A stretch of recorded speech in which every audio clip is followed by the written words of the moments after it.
کہ اگر ایک عورت اپنی زندگی میں 4 کام کر لے تو اللہ رب العزت اس کے لیے جنت کے 8 دروازوں کو کھول دے گا۔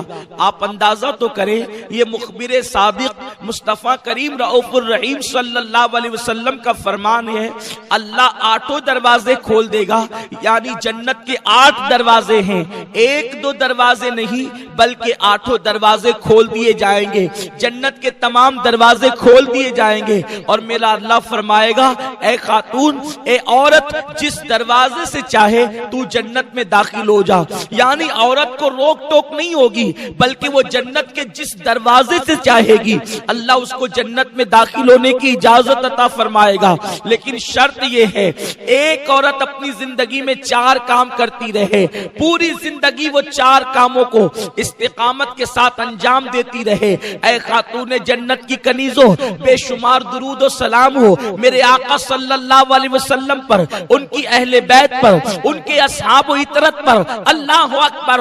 آقا کریم صلی اللہ علیہ وسلم نے بہت لمبی چوڑی فہرست نہیں گنائی ہے بلکہ فرمایا عورتیں صرف 4 کام کریں اور جنت کے 8 دروازے ان کے لیے کھل جائیں۔ اب آئیے وہ 4 کام کون سے ہیں؟ اگر ایک عورت کر لیتی ہے تو اللہ اس کے لیے جنت کے تمام دروازے کھول دیتا ہے اور جس دروازے سے چاہے وہ جنت میں داخل ہو سکتی ہے۔ میرے آقا مصطفیٰ کریم رؤوف الرحیم صلی اللہ علیہ وآلہ وسلم فرماتے ہیں، سب سے پہلا کام جس کی بنیاد پر عورت کے لیے جنت کے 8 دروازے کھل جائیں گے، پہلا کام یہ ہے، ایک عورت پابندی وقت کے ساتھ 5 وقت کی نماز پڑھتی رہے۔ میرے پیارے آقا صلی اللہ علیہ وسلم کی کنیزوں، میں سمجھتا ہوں عورت کے لیے کوئی مشکل کام نہیں ہے اگر ایک خاتون وقت نکال کر کے نماز پڑھے تو ایک نماز کے لیے عورت کو 10 سے 15 منٹ کا ٹائم لگتا ہے، اس سے زیادہ وقت نہیں لگتا، لیکن اس کے باوجود بھی عورتیں نماز کے لیے ٹائم نہیں نکالتی، عورتیں نماز کی کوشش نہیں کرتی، اور اگر ان کو کہا جاتا ہے نماز پڑھو تو عورتیں کہتی ہے مولانا دراصل بات یہ ہے کہ گھر کا کام اتنا ہوتا ہے اس لیے ہمیں ٹائم نہیں ملتا۔ میرے آقا صلی اللہ علیہ وسلم کی کنیزوں، میں آپ سے پوچھنا چاہتا ہوں، آپ مجھے بتائیں کہ آپ کو ٹائم کیسے نہیں ملتا؟ آپ سیریل دیکھنے کے لیے گھنٹہ نکال لیتی ہے، آپ فلم دیکھنے کے لیے 3 گھنٹے نکال لیتی ہیں، آپ پڑوسن کے یہاں بیٹھنے کے لیے وقت نکال لیتی ہیں، آپ کہیں جانے کے لیے وقت نکال لیتی ہیں، آپ ولیمہ اور شادی میں جانے کے لیے ٹائم نکال لیتی ہیں، آپ ہر کام کے لیے وقت نکالتی ہیں، لیکن آپ جو ہے اللہ رب العزت کے لیے وقت نہیں نکال سکتی، اور وہ بھی صرف 10 سے 15 منٹ کا ٹائم ہے۔ میرے پیارے آقا صلی اللہ علیہ وسلم کی کنیزوں، 10 سے 15 منٹ کی حیثیت کیا ہے؟ ایک انسان اگر صرف چائے پیے تو چائے پینے میں بھی 5 سے 7 منٹ چلے جاتے ہیں، اتنا کم وقت لگتا ہے ایک وقت کی نماز کو۔ اس کے باوجود بھی عورتیں وقت نہیں نکالتی، کسی کو بچوں کا بہانہ، کوئی کچھ، لیکن اے خاتون جنت کی کنیزوں، دنیا کے اندر، دنیا کے انسانوں کے سامنے آپ چاہے جو بہانہ پیش کر دے، لیکن اللہ کی بارگاہ میں کوئی بہانہ نہیں چلے گا۔ اللہ رب العزت کی بارگاہ کے اندر کسی کا کوئی بہانہ نہیں چلے گا۔ اور سن لو، جب بے نمازی عورتوں کو ان کی قبروں کے اندر رکھا جائے گا، ابھی برگے لگا کر لوگ مٹی ڈال کر کے واپس پلٹ ہی رہے ہوں گے کہ بے نمازی کی قبر کو جہنم کی آگ سے بھر دیا جائے گا، اس کی قبر کو جہنم کے گڑوں میں سے گڑا بنا دیا جائے گا۔ اے خاتون جنت کی کنیزوں، مجھے بتاؤ، اگر تمہارا موم بتی سے یا چراغ سے ہاتھ جل جاتا ہے تو ہے، جب اوپر نیچے دائیں بائیں آگے پیچھے تمہاری پوری قبر میں جہنم کے شرارے جو ہے وہ اٹھیں گے اور جہنم کی آگ سے تمہاری قبر کو بھر دیا جائے گا، اس وقت تمہارا حال کیا ہوگا؟ اے خاتون جنت کی کنیزوں، اپنے حال پر رحم کرو، اپنے آپ پر رحم کرو۔ عورتیں صنف ناسک ہے، عورتیں تو مچھر کا ڈنک برداشت نہیں کر سکتی، عورتیں مکھی کا ڈنک برداشت نہیں کر سکتی، وہ